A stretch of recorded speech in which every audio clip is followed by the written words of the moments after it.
today, guys? Welcome back to the channel. I appreciate you all tuning in. As always, make sure you're subscribed. So, as you guys saw at the beginning of the video, right at the beginning, we got the cylinder head put in the back of the old blue parts getter here. You guys know the deal. We got a machine shop lined up here in town, local to me actually. I'm gonna drop it off tomorrow after work, and I think he'll said he'll have it turned around at the beginning of next week. So that's not bad at all. That's pretty quick turnaround.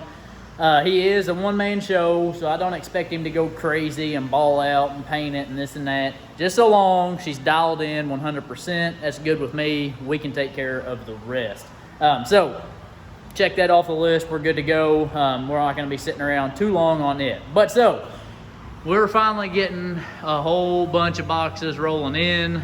So I think we're going to go ahead and get this one right here knocked out and good to go. As you guys saw in the previous upload on the 05, we got the tank dropped out. We got the factory sending unit pulled out. And we got it all pressure washed, degreased, all cleaned up, good to go.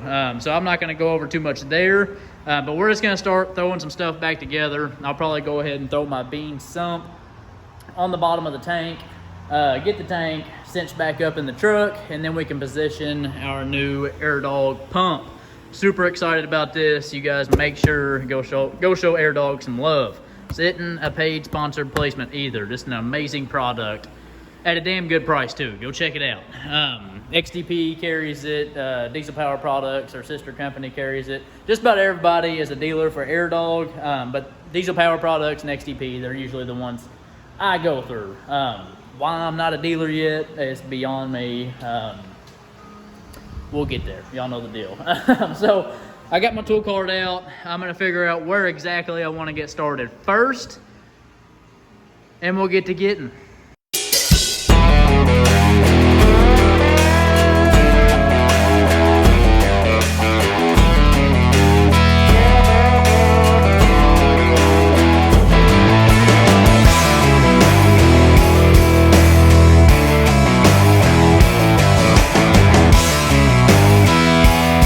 Alright, so no big deal there. Before I threw the tank back up in, I did do one final wipe down and took my shop vac, sucked up anything and everything that I could out of the tank. Really wasn't anything in there. But before we hook our fuel lines up to our CP3, we will run plenty of fuel into an empty 5-gallon bucket. Just get all the air out of the system, make sure there's not going to be any crud, anything like that. But nonetheless, the tank is back up in here. You can see our crazy woe face that we got there. These little bits here, we're gonna get all cleaned up too. That's what I'm gonna start doing here. I'm gonna get my bean sump fitted up loosely anyway. I'm not gonna tighten it all the way down because I don't know how I'm gonna run my fuel lines quite yet. And I gotta decide on where I wanna put my Airdog pump. I'd like to go inside the frame, but we'll see how it works out. I don't know how it's gonna work out exactly, but we'll see. Shouldn't be too big a deal. I'm just brainstorming in my head while I'm talking to you guys. So we got our bean sump out over here. We got our Airdog pump. We're just gonna go ahead, pop open these boxes, start going over everything. We'll start with the bean sump, throw it on, then we'll move on to our Airdog pump. So let's do it. Okay, so as for our bean sump, I've already got the hole saw pulled out, but this is how the kit comes, nice in place, nothing jarring around or anything. They give you your supplied fittings. The sump itself comes with a feed and a return, so they give you a block off plug if you're only going to be utilizing one of them. But we're going to be using our feed and return, so they gave you the supplied push lock fittings there. So that's cool. We'll just go ahead and pop this bad boy out of here if we can.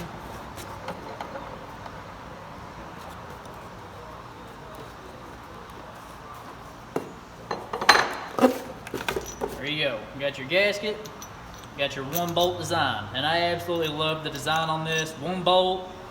The only thing that you have to worry about is just orienting this opening with your holes, with your return and with your feed.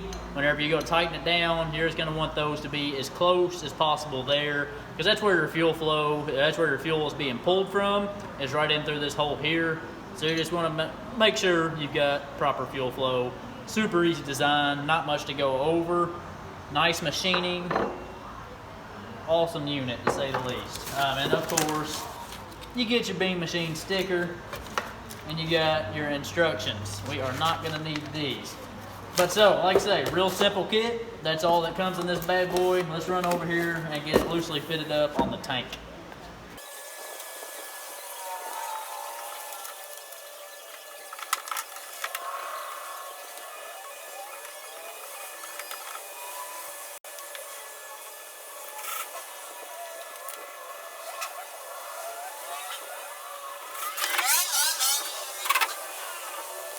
So super easy, guys. I kind of just looked around a little bit and I went ahead and snugged it down. If I have to loosen it up, I will. But I think I got it where I'm gonna wanna run my fuel hoses. But you guys saw me kind of finagling with a little pry tool, just making sure that you got your open spots lined up with your upper plate and your sump here. So you wanna make sure they're lined up so you get proper fuel flow. And if you guys are curious, right side will always be feed and left will always be return to the tank. If you guys are curious on that. And I went ahead and threw my fittings on, and they are 7/8 fittings. Let's go ahead and snug those down. You never want to go too tight on these because they are pretty weak and you can break them. And you can do it on the Airdog too, and I'll make sure to remind y'all there. But looks awesome, looks super clean. Absolutely love the way that these sumps look on here. Killer. Let's get over here. Let's start going over this Airdog. Before I get everything yanked out of this Airdog box, I just wanted to show you guys how this package arrives. Right like this. Everything you need, nice and organized. Doesn't look like anything's been dropped. Doesn't look like anything's been thrown into the box. Just absolutely killer. I just love the attention to detail from these guys. They really care about what they're doing, and it shows. That's for damn sure. So that's enough of that. Let's get everything unboxed. There we have it, guys. Got everything laid out, ready to go over. Like I say, these kits are fairly simple. It's really, really hard to go wrong whenever you're installing one of these. Just so long as you get your head on your shoulders. You know the deal. If you can't make it this far, go ahead, just head back inside the house. But so, of course, we've got our wiring harness. What I like doing with these, just so you know where everything's gonna be routed, is just start at your battery terminal connectors, lay it all the way out to the back, and then you know where each connector is going to run if you can't figure it out past that. You've got plenty of fuel hose, a fuel line. I always end up with, I don't know, 3 or 4 foot left over anyway. A lot of people, they'll kind of throw these things in all hinky, and they got fuel line hanging down all over the place. And some people don't like the way these look. But if you do them right, you install them right, they look absolutely killer. They're not. There's nothing wrong with them. They're not junky. They're not anything. I saw some people on one of the Cummins sites that I'm on Facebook saying that the fuel hose it looks hillbilly or something like that. I don't agree. The blue hose I wasn't so hint with, but they switched over to the black fuel hose pretty early on, and no complaints here. I think it looks amazing. So we're not going to be utilizing the draw straw, but they do send you with the draw straw. And then they got your little rubber grommet for the top side of your tank if you're going to be installing it. Our Airdog pump itself, already installed, or already all put together, I should say. Whenever it comes time to install, you're going to have to remove your filters and whatnot to get your bracketry on. But here's all your bracketry. This is for if you're going to be using a return on your fuel neck. So you just cut your fuel filler neck in half, put that in there, run your return straight to there. We're not going to be using that because we've got a beam sump with a return on it. So we're going to use it, all the proper fittings, all the proper hardware, O-ring kit. So if you want to regasket the Airdog, you're good to go there. A couple of these bad Johnnies, a few of these little bad boogers, good to go. So like I say, pretty simple kit. Just make sure, read over your instructions to make sure you're good to go. Not much to it. I'm going to get everything laid out. And go ahead, just get I think I already know where I'm going to want my Airdog mounted on the mounting plates, so there's not going to be much to figure out there. So let's get everything halfway thrown together so we can figure out where we want to put it in the truck.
Okay, so I got a few things for you guys before we move on. I went across the entire inside of the frame and just couldn't find a spot that I was comfortable with mounting the Airdog pump. If you come inside here, this is the first short bed, 3rd gen, I went to install on the inside of the frame. If it was a long bed, you'd have about another 1.5 foot gap here on the frame. Makes it a nice spot to mount on the inside. Not gonna work out there, obviously. And then I tried right here in between the transfer case and this bracket here, and it just wasn't working. Just way too close for comfort, because we're doing any 4-wheel drive launches or anything and this transfer case decides to grenade, we could be out of lift pump too. So we're just gonna cut our losses and not mount on the inside of the frame. I absolutely hate it, but we found a nice spot. We got to cover up anyway.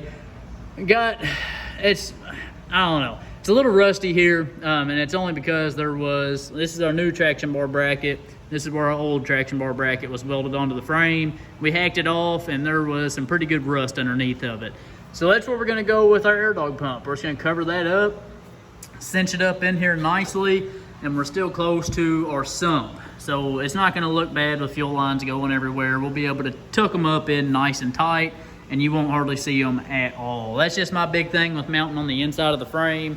It looks clean. You don't see stuff hanging down. That's the one thing I don't like, is whenever you see a pump hanging all the way down almost to the ground. Just doesn't make any sense to me. I want these things to look as clean as possible. Now, also, if you're mounting on the inside of the frame, I don't know if you guys could tell in the time lapse, I had to take it back apart and flip it, because if it's going on the inside of the frame, you will mount your pump backwards on this bracket here. But since it's going to be on the outside, we turned it back around and put it facing the right way. And the only reason you would mount it backwards if you was going on the inside of the frame is just to make sure that your fuel flow is going in the right direction from the tank to your CP3 pump. Good to go. It's not that big a deal. So we're good to go there now. I lost my train of thought for a second. But lastly, I almost forgot. I had my old Airdog system here, old clunker kit, put up in the loft there. But I'm gonna pull off my fuel pressure sensor here. There you have it. Installed, good to go. Snubber valve, sensor, good to go. It's actually the next day on you guys. I came to a pretty good ending point last night. It was almost 8 o'clock whenever I got done. But we got the pump mounted, we got our sump mounted. We're ready to start routing some fuel lines and getting our wiring harness all laid out and everything routed up towards the engine bay. We're not gonna do anything in the engine bay. I'm just gonna get everything kind of routed up towards there, because we're gonna go over the entire engine bay and clean and spruce up as much as we possibly can. I'm tired of stuff looking rinky-dink. Want to get everything tip-top. Almost couldn't get that out. We also, I just got off work about an hour ago. I came straight to the shop and switched out trucks. Got the work truck here, grabbed the little blue truck and went and dropped the cylinder head off. I didn't pick up the camera. He's an older gentleman, works by himself. Don't want a camera stuck in his face. Got it dropped off. It should be done early next week, Monday or Tuesday. Pretty damn fast turnaround. But so I'm not 100% in love with where I mounted the pump. I think it's gonna work out fine there. Between the next 1 or 2 clips, it may be coming off and going somewhere else. I don't know for sure yet. But like I say, we just got into the shop. We're gonna start getting everything ready for our fuel lines first. We got all of our fittings out and whatnot. And I forgot to mention, Airdog does send a different spring. So if you want to run a little bit more fuel pressure, they send you a different option spring. We should be good with the factory spring. It usually puts out around 15 to 17 PSI. So we're good there. It's no problem. So let me get my tools out per usual, and let's start cutting some fuel lines, boys. I had to drop the truck down on the ground just to get a good look at it. And I think I'm gonna have to move it. I'm not in love with placement. It's a little bit low for my taste, if you ask me. So I think we might go ahead and pop it off, move it up one setting. Usually that's where I got it placed at. Usually works for me on the inside of the frame, but we're with a little bit different circumstances. So I think I'm gonna go ahead and remove it, move it up a notch on the mounting bracket, and I'm gonna move it back on the frame about 6 inches. The traction bars aren't installed right now. I've got some Reaper traction bars up here. They have to be removed in order to get the truck up on the lift. But I just think there's gonna be too much going on looks wise. This is just me thinking out loud. So I'm gonna move it back to where the frame starts going up. So it's gonna be tucked up a little bit more just because the frame angle's up. And also I'm gonna move it up a little bit on the mounting bracket. So it should be sucked up in there just enough. You may still see a little bit of it, but I'm just not in love with this. So I think let's do some swapping around. I'm not gonna bore you guys to death with it. I'm just gonna go ahead and move it around, and I'll show you guys where I mounted at then. I don't know. Now I'm happy with it. I like where that landed at. It wasn't right next to where heim joint's gonna be. And it's sucked up in here a little more. I think it's gonna be clean. I like it a lot. Whenever it's on the ground, you can't hardly see it. I'm cool with it. Looks awesome. All right, so just real fast, we're gonna move on. We're gonna get all of our fuel hoses all routed and put together. They send you 20 foot of fuel line. I had about, I don't know, 4 or 5 foot left over, so I'm gonna utilize that small piece right here for our return to our tank and to our feed to our lift pump. We got a couple little short pieces we can use, so we're gonna try to make it out of that. And then let's use the rest running up to our CP3 pump. But we're just gonna try to make ourselves come up with a little bit longer piece whenever we get done. So we got extra fuel hose laying around if we need it. If something happens, you never know. We're just gonna try to come up with the longest piece as possible. I'm gonna do this real quick. I'm gonna show you guys how to do the push lock fittings, and then I'm just gonna cut and go. I'm gonna get everything done, and I'll show you guys the finished product. You guys don't need to see the whole process. A little bit tedious, a little bit boring, but let's get it knocked out. First thing I like to do is go ahead and get your necessary supplied fittings that thread right into your Airdog housing. You've got your feed, and you've got your return. These two, it is labeled on top of the housing here. This one will say engine, and this one will say to tank. So it's pretty obvious. You just don't want to mess it up. Don't want to get them backwards or anything like that. Burn anything up. You guys know the deal. So we got these tightened down nicely. They are 7/8 as well.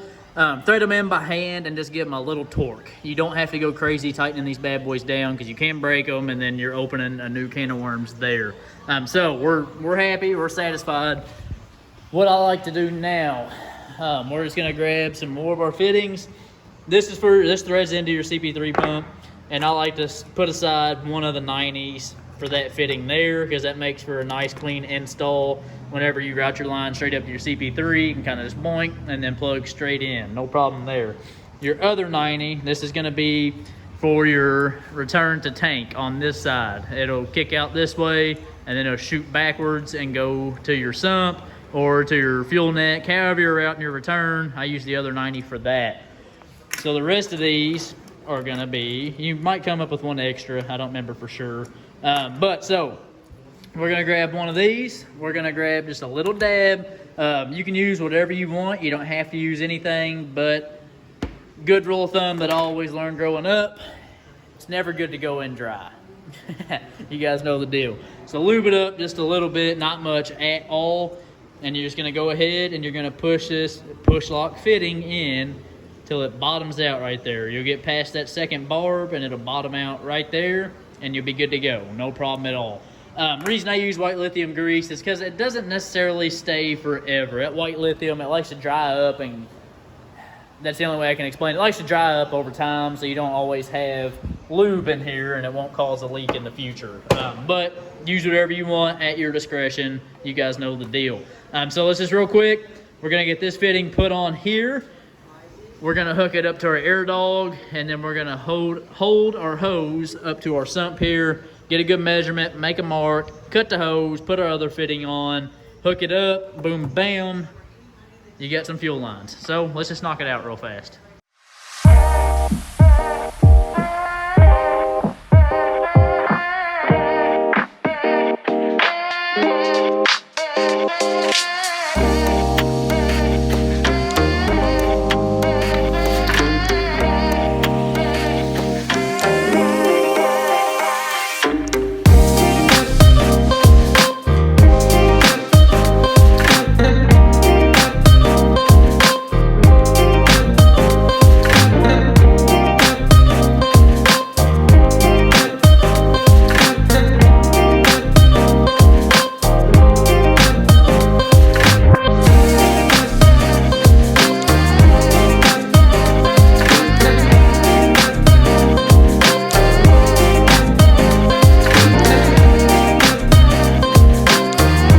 just like that, no problem at all. We got our fuel lines ran. I'm gonna find something that is aesthetically pleasing to hold these two fuel lines together right here, but that doesn't look bad at all.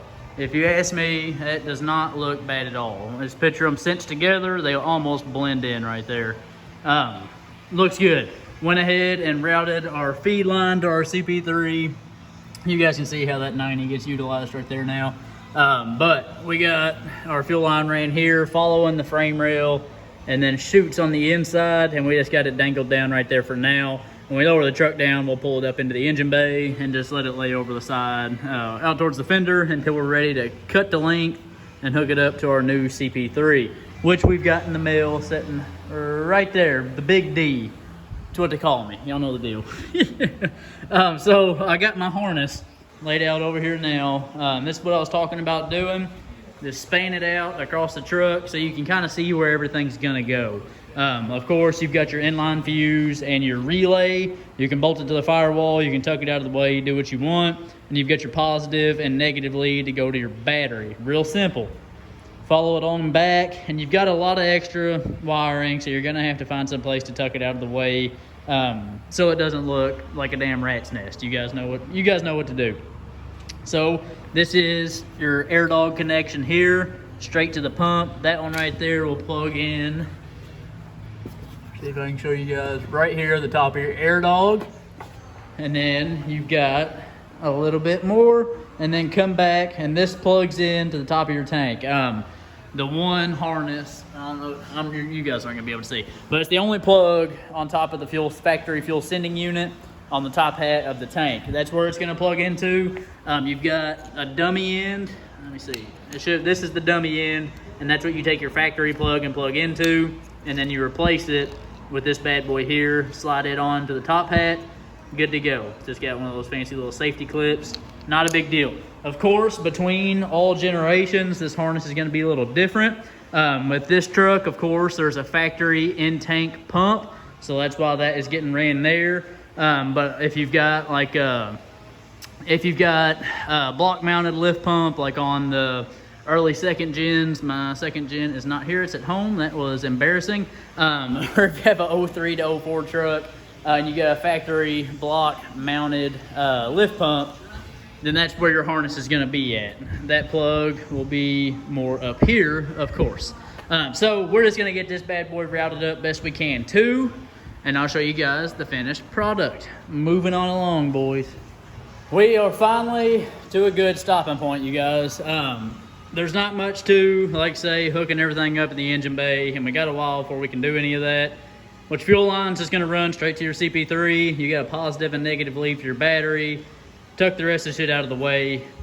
Done. Absolutely nothing else to do. But so I just temporarily put a little zip tie here to hold this together so I can see how it's gonna look. And that is gonna do it for me. And like I say, once it's on the ground, this truck's so low, you won't see it anyway. And I know there'll be some people saying that the fuel hose and whatnot can get damaged and blah, blah, blah, blah, blah. But if we get to that point, we're not worried about it. We'll replace it gladly. But so we got our harness kind of loosely ran up here to the top side of the tank. We got to plug it in as well. But you guys can see how we got our harness ran with our fuel line all the way down. We are actually going to get some of those little rubber grommet, whatever you want to call it. I don't know what the hell they're called, but little clips, the little metal clips with the rubber grommet on the inside. And we're going to put these right on the bottom side of the cab, so they're not dangling around everywhere. So that's gonna be a pretty simple, clean look and install. So there's not much else to installing an Airdog pump and a Beans fuel sump. Fairly simple, fairly routine, not much to mess up. But I'm gonna clean up a little bit, decide what I wanna do the rest of the time in the shop, and I'll catch you guys in the outro. For the rest of the night, I'm just gonna piddle up the shop and clean on the engine bay. I'm not gonna really film too much anything unless I run into anything serious.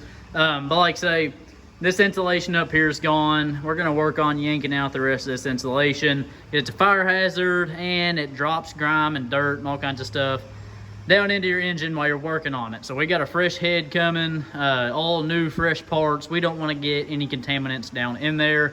So we're gonna rip it out, figure out what we want to do with our wiring situation, and just kind of piddle around the whole engine bay. We're just gonna try to clean everything up, get everything looking as good as possible. You guys know the freaking deal. But like I say, you don't need to see any of that. So with that being said, that's gonna do it for this upload.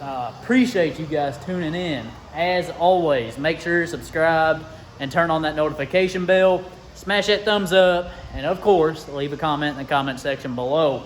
I'm super stoked. We're making big steps on the 05 now. We've got just about all of our parts in the mail. We've got a few more things coming in, of course, but just about everything here. Of course, the cylinder head being in the machine shop is going to keep us behind just a little bit, but that's no big deal. Fear not, plenty of content to come. So that's it. I'll catch you guys in the next one. Bye-bye.